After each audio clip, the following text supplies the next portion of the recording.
Hello दोस्तों, welcome back to Cinema Recapped Hindi. Today I am going to explain a supernatural Thai horror movie, The Unborn Child. दोस्तों ये बहुत ही interesting movie है, तो इसलिए मेरी आपसे रिक्वेस्ट है कि आप इसे एंड तक जरूर देखें। हो सकता है कि आपको बीच में ये मूवी समझ में ना आए, बट एंड तक आते आते आपको सारी बातें क्लियर हो जाएंगी। तो इसीलिए एंड तक बने रहिए और एक्सप्लेनेशन पसंद आए तो चैनल को सब्सक्राइब करना और वीडियो को लाइक करना बिल्कुल मत भूलिएगा। तो चलिए शुरू करते हैं। मूवी की शुरुआत में हम एक अनबॉर्न फीटस को देखते हैं जिसे अबॉर्ट कर दिया जाता है। इसके बाद सीन शिफ्ट होता है एक लेडी की तरफ जो अपना अबॉर्शन करवा रही है। वो रूम पूरी तरह से गंदा था। उस रूम की हालत देखकर हमें समझ आता है कि वो कोई हॉस्पिटल नहीं है। जो डॉक्टर यहाँ पर अबॉर्शन कर रही है वो बार बार सिगरेट भी पी रही होती है, जो बिल्कुल ही अनप्रोफेशनल था। और यहाँ हम समझ पाते हैं कि ये अबॉर्शन इलीगली हो रहा है। वो लड़की जिसका अबॉर्शन हो रहा है वो बुरी तरह से दर्द में चिल्ला रही होती है। डॉक्टर इसके अंदर सर्जिकल टोंग्स डालती है जिससे वो लड़की और भी ज्यादा तेज चिल्लाने लग जाती है। कुछ ही देर में डॉक्टर उसके अंदर से फीटस बाहर निकाल देती है। फीटस पूरी तरह से बेजान था। वो डेड फीटस को एक प्लास्टिक बैग में भर के एक रूम के कॉर्नर में फेंक देती है, जहाँ पर उसी तरह के प्लास्टिक बैग्स में कई सारे डेड बेबीज पड़े हुए थे। इसके बाद हम एक फैमिली को देखते हैं जो अपनी कार में घर वापस जा रहे होते हैं। उस फैमिली में मॉम,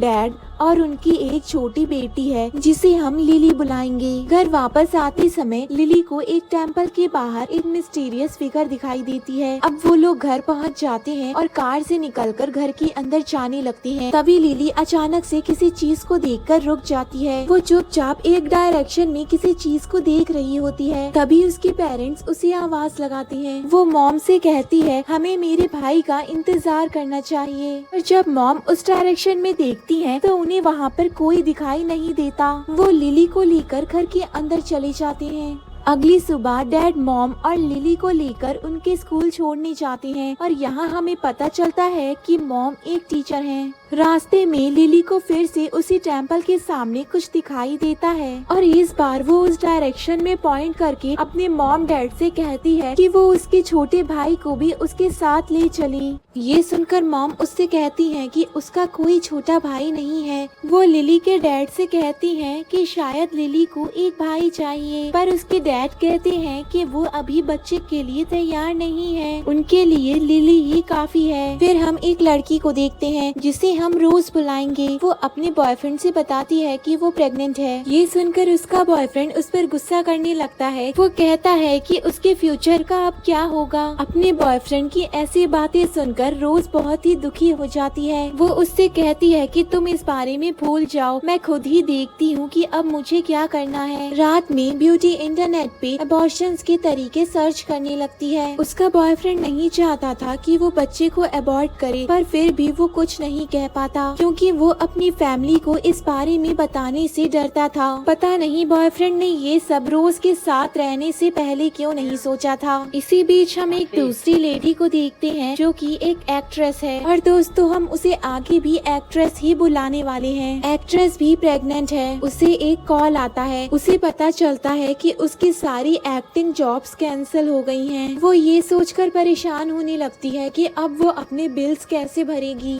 तभी वो पर्सन कॉल पर उससे पूछता है कि वो अपने बॉयफ्रेंड से मदद क्यों नहीं मांगती, पर वो कहती है कि उसका बॉयफ्रेंड किसी काम का नहीं है और वो कभी भी उसे सपोर्ट नहीं करने वाला। दोस्तों पता नहीं ये एक्ट्रेस ऐसे ढक्कन जैसे बॉयफ्रेंड के साथ आखिर रह ही क्यों रही है। एक दिन डैड अपने कैमरा के साथ एक क्राइम सीन पर आते हैं। यहाँ हमें पता चलता है कि वो रिपोर्टर और फोटोग्राफर हैं। पुलिस एक लड़की की डेड बॉडी को लेकर आती है। पता चलता है कि एक लेडी उस लड़की का इलीगल तरीके से अबॉर्शन कर रही थी, पर अबॉर्शन के समय उसका ज्यादा खून बहने लगता है और वो अबॉर्शनिस्ट उसे बेरहमी से वहीं छोड़कर भाग जाती है। उसके बाद उस लड़की की मौत हो जाती है। जब डैड उसकी फोटोज क्लिक करने लगते हैं तभी अचानक उस डेड बॉडी की आंख खुल जाती है। ये देखकर वो बहुत ही ज्यादा डर जाते हैं, पर जब वो वापस उसकी तरफ देखते हैं तो उसकी आंखें बंद ही होती हैं। वो घबरा के क्राइम सीन से जाने लगते हैं। पर तभी जैसे ही उस डेड बॉडी को ले जाया जा रहा होता है, वो अचानक तेजी से डैड की तरफ मूव कर जाती है। ये देख के डैड और भी ज्यादा डर जाते हैं, पर इस बात को और कोई भी नोटिस नहीं करता। उसी रात मॉम लिली के साथ डिनर खरीद रही होती हैं कि तभी लिली को अपने पीछे कुछ आवाजें सुनाई देती हैं। लिली उस आवाज के पीछे जाने लगती है। जब मॉम पीछे मुड़कर देखती हैं तो लिली को वहां ना पाकर वो बहुत ही ज्यादा घबरा जाती हैं। वो टेम्पल के बाहर उसे ढूंढते हुए एक तहखाने के पास पहुंच जाती हैं। तभी अचानक से एक डोर जिस पर नंबर 9 लिखा होता है, उसका लॉक अपने आप खुलकर गिर जाता है। ये देखकर मॉम बहुत ज्यादा डर जाती हैं। तभी एक डॉग उनके सामने आता है और अपने मुंह से एक फीटस उगल देता है। ये सब देखकर मॉम बहुत ज्यादा डर गई थी।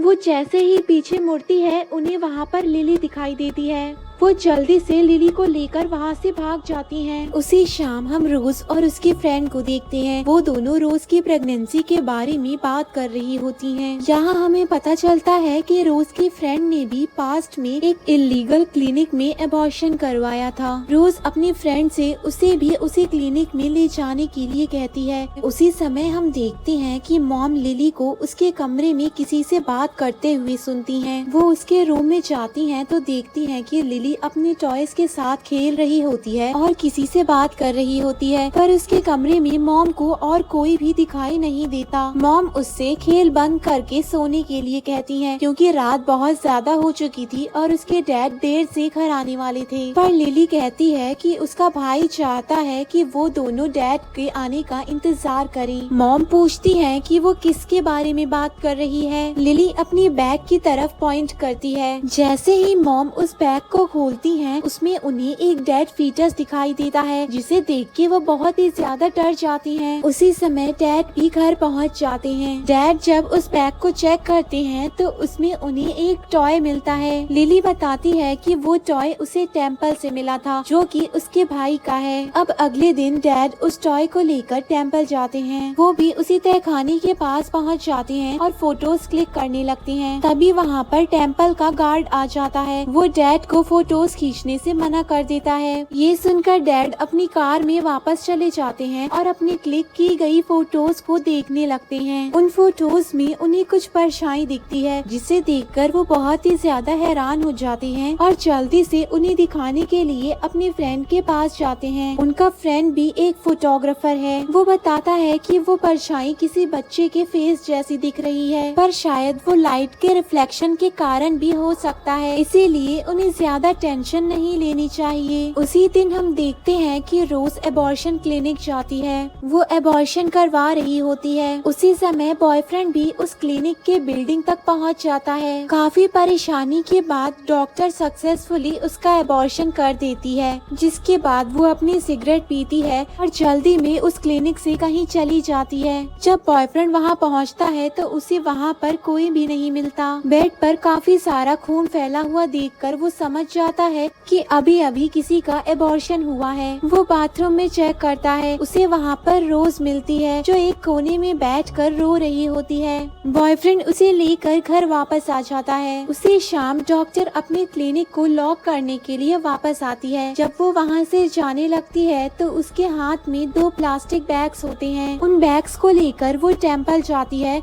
और उसी टेम्पल गार्ड से मिलती है। वो गार्ड से उन सभी फीटस को काउंट करके उन्हें डिस्ट्रॉय करने के लिए कहती है। गार्ड टेम्पल में वापस जाता है और बॉक्स नंबर 9 को खोलकर उसमें बाकी फीटस के साथ इन नए फीटस को भी डाल देता है। एक रात डैड को दीवार पे लगी एक फोटो फ्रेम पर छोटे बच्चे के हैंड प्रिंट्स दिखाई देते हैं। अगली सुबह वो लिली को उन फ्रेम से दूर रहने के लिए कहते हैं, क्योंकि उनकी ग्लासेस से उसे चोट भी लग सकती है। पर लिली कहती है कि ये सब उसके भाई ने किया था। उसी रात लिली घर के बाहर चूल्हा झूल रही रही होती है। पहले तो वो खुश नजर आती है, पर धीरे धीरे वो चूल्हा बहुत ही तेज होता जाता है, जिससे लिली बहुत ही ज्यादा घबरा जाती है और रोने लगती है। उसी समय डैड वहाँ पहुँच जाते हैं और उसे घर वापस ले आते हैं। उसी रात हम देखते हैं कि बॉयफ्रेंड को उसके अपार्टमेंट के बाहर कुछ आवाजें सुनाई देती हैं। जब वो बाहर जाकर देखता है तो उसे वहाँ पर रोज मिलती है, जो अपने पेट को पकड़ के बुरी तरह से रो रही थी। अचानक से रोज के नीचे से खून बहने लगता है और कुछ ही देर में खून तेजी से पूरे फ्लोर पर फैल जाता है। रोज जमीन पर गिर जाती है और उसके हाथ में उसका मरा हुआ बच्चा होता है, जो उसने अबॉर्ट करवा दिया। तभी बॉयफ्रेंड की आँख खुल जाती है और उसे रियलाइज होता है कि ये तो एक बुरा सपना था। अब रोज और उसका बॉयफ्रेंड कई दिनों से स्कूल नहीं जा रहे थे, इसलिए मॉम, जो उनकी टीचर भी हैं, उन्हें लेकर कंसर्न हो जाती हैं और उनसे मिलने उनके अपार्टमेंट आती हैं। मॉम उस अपार्टमेंट के अंदर जाती हैं तो उन्हें वहाँ पर कोई भी नहीं मिलता। उन दोनों को ढूंढते हुए मॉम बालकनी तक पहुँच जाती हैं, जहाँ पर वो दोनों छुपे हुए थे। मॉम रोज की हालत देखकर उसे एक हॉस्पिटल में एडमिट कर देती हैं। लेटर ऑन हम एक्ट्रेस को उसके घर पर देखते हैं। वो अपनी एबॉर्शन पिल्स खाती है और बेड पर लेट जाती है। उसके क्लोजेट से एक मिस्टीरियस फिगर उसकी तरफ देख रही होती है। इसी बीच हम टेम्पल में गार्ड को देखते हैं, जो कैलेंडर में 12 नई फीटस के डेड बॉडीज को मार्क करता है। तभी एक मिस्टीरियस फिगर उसे हॉन्ट करती है। वो डर के मारे वहाँ से दुम दबाकर भाग जाता है। अगले दिन डैड अपने फ्रेंड से वीडियो कॉल पर बात कर रहे होते हैं। उनका दोस्त कहता है कि लिली उनके पीछे खड़ी हुई है। ये सुनकर डैड डर जाते हैं, क्योंकि लिली तो अपने मॉम के साथ बाहर गई है। जब वो पीछे मुड़कर देखते हैं तो उन्हें वहाँ पर कोई भी दिखाई नहीं देता। तभी अचानक से स्क्रीन फ्लिकर करने लग जाती है और डैड को स्क्रीन पर एक डार्क फिगर दिखाई देती है। डैड जल्दी से एक दूसरा कैमरा वहाँ लाकर रखते हैं और रिकॉर्ड करने लग जाते हैं। उन्हें लगता है कि शायद वो घोस्ट उन्हें कैमरे में देख जाए। वो अपने कमरे में भी घोस्ट को रिकॉर्ड करने के लिए एक कैमरा सेटअप कर लेते हैं, पर जैसे ही वो बेड पर लेटते हैं वो कैमरा गिर जाता है। वो दोबारा से उस कैमरे को फिक्स करते हैं, पर वो फिर से गिर जाता है। एक आखिरी बार कैमरे को फिक्स करके वो सो जाते हैं। कुछ घंटे बाद जब उनकी आँख खुलती है तो वो कैमरे को जमीन पर गिरा हुआ पाते हैं। वीडियोस को चेक करने पर उन्हें उसमें कुछ परछाई जैसा दिखाई देता है।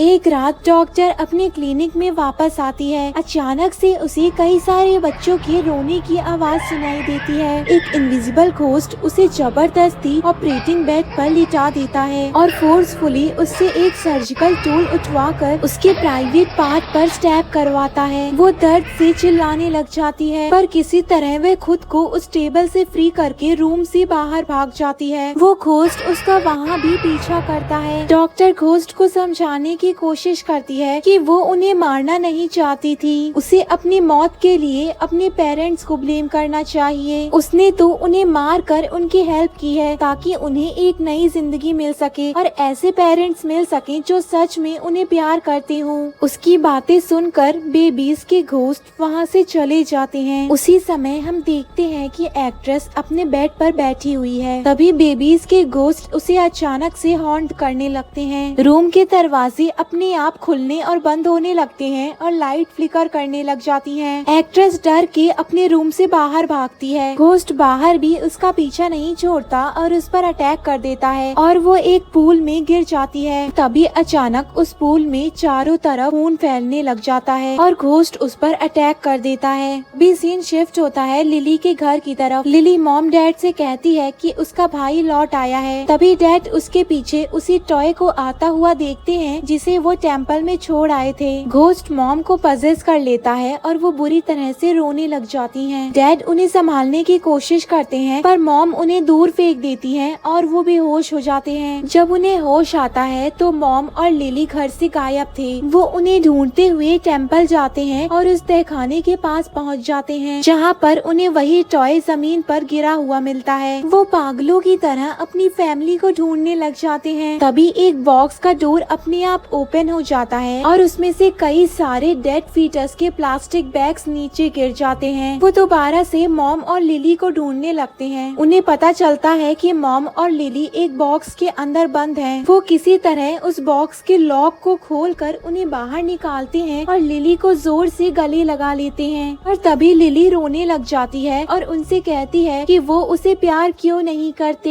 ये सुनकर वो बहुत ही ज्यादा डर जाते हैं और पीछे मुड़कर देखते हैं कि लिली तो अपनी मॉम के पास है। उन्हें रियलाइज होता है कि उनके हाथ में एक डेड फीटस है। अचानक से वो पानी में गिर जाते हैं और कई सारे अबॉर्टेड बेबीज के घोस्ट उन्हें पकड़कर नदी में डुबाने लग जाते हैं। पानी में डूबने से उनका दम घुटने लग जाता है और वो कोमा में चले जाते हैं। अगली सुबह पुलिस टेम्पल में आती है और गार्ड को उन बॉक्सेस को खोलने के लिए कहती है। जैसे ही गार्ड बॉक्स नंबर 9 खोलता है, उसमें से कई सारे खून से लथपथ अबॉर्टेड बेबीज के प्लास्टिक बैग्स निकलते हैं। पुलिस को वहाँ से 2002 डेड बेबीज मिलते हैं। पुलिस गार्ड और उस डॉक्टर को अरेस्ट कर लेती है। डॉक्टर अपने सारे क्राइम्स एक्सेप्ट कर लेती है। वो बताती है कि जो बेबीज एबॉर्शन के बाद भी जिंदा रह जाते थे, वो उन्हें अपने बच्चे की तरह पाला करती थी। नेक्स्ट सीन में हम देखते हैं कि मॉम और लिली डैड से मिलने हॉस्पिटल जाते हैं। जब मॉम लिली के साथ वहाँ से जाने लगती हैं, तभी लिली डैड के बेड के बगल के कर्टन को खींच देती है। यहाँ हमें पता चलता है कि उनके बगल वाले बेड पर जो पेशेंट लेटा है वो और कोई नहीं बल्कि एक्ट्रेस है। वो भी डैड की तरह कोमा में चली गई है और प्रेग्नेंट भी है। दोस्तों, तभी यहाँ लास्ट में हमें एक बहुत बड़ा ट्विस्ट दिखाया जाता है और हमें पता चलता है कि डैड का एक्ट्रेस से एक्स्ट्रा मैरिटल अफेयर चल रहा था और यही वो ढक्कन बॉयफ्रेंड था जो उसे कभी भी सपोर्ट नहीं करता था। दोस्तों, जिस लेडी का एबॉर्शन होते हुए हमने मूवी के स्टार्टिंग में देखा था, वो एक्ट्रेस ही थी। यानी एक्ट्रेस पहले भी प्रेग्नेंट हो चुकी थी और डैड ने उसके बेबी को एबॉर्ट करवा दिया था। जब एक्ट्रेस दोबारा से प्रेग्नेंट हुई तो डैड ने उससे फिर से बच्चे को एबॉर्ट करने के लिए एबॉर्शन पिल्स खाने के लिए दी, पर एबॉर्शन पिल्स खाने के बावजूद उसका बेबी एबॉर्ट नहीं हुआ और वो अभी भी प्रेग्नेंट है। डैड और एक्ट्रेस ने अपने बच्चे को एबॉर्ट करवाया, इसीलिए वो बच्चा इन दोनों को हॉन्ट करने लगा था और उसी की वजह से इनकी इतनी बुरी हालत हो गई है। और यहाँ हमें समझ आ जाता है कि लिली उस घोस्ट बेबी को अपना भाई क्यों कहती थी। इसी बीच हमें पता चलता है कि रोज के एबॉर्शन के समय उसके प्राइवेट पार्ट पर इंजरीज हो गई थी, जिसकी वजह से वो अब कभी भी माँ नहीं बन पाएगी। दोस्तों, एंड में हम ये समझ पाते हैं कि जिन्होंने भी अपने बेबीज को एबॉर्ट करवाया था, उन्हें इसकी पनिशमेंट मिल गई। दोस्तों, आपके इस मूवी पे क्या व्यूज हैं, आप हमें कमेंट करके बता सकते हैं। जाते जाते don't forget to subscribe my channel. See you soon in next video. Thank you. Bye bye.